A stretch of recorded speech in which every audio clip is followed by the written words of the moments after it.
Déco dans le présent pour mieux construire l'avenir. La chronique d'Interentreprise avec Francette Florimond. Bonjour, j'espère que vous allez bien. Nous poursuivons notre cheminement dans le dédale des concentrations.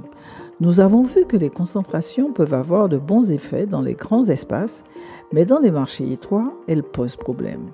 En effet, dans les territoires insulaires, la fusion d'entreprises ou l'acquisition d'une entreprise par une autre peuvent conduire à fausser la concurrence, créer ou renforcer la position dominante de l'entité acheteuse.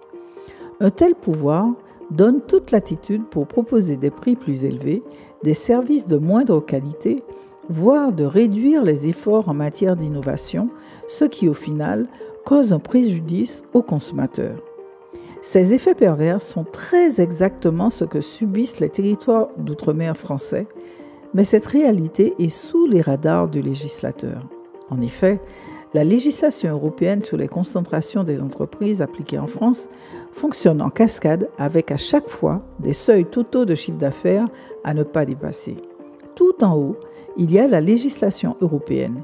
Elle stipule que les concentrations d'entreprises exigeant autorisation de l'autorité de la concurrence européenne sont celles qui concernent des entreprises dont le chiffre d'affaires mondial cumulé dépasse 5 milliards d'euros et que le chiffre d'affaires réalisé dans l'Union européenne par au moins 2 des entreprises concernées dépasse 250 millions d'euros. Clairement, l'outre-mer n'est pas dans ce carré-là, mais s'en rapproche tout de même. En 2021, le chiffre d'affaires du groupe Ayotte est estimé à 3 milliards d'euros par le magazine Challenge.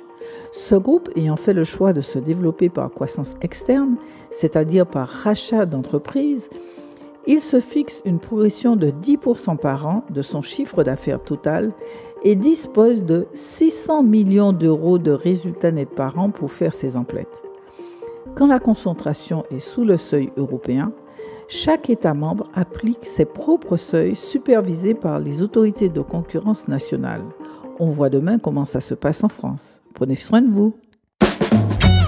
Déco dans le présent pour mieux construire l'avenir. La chronique d'Interentreprise avec Francette Florimond.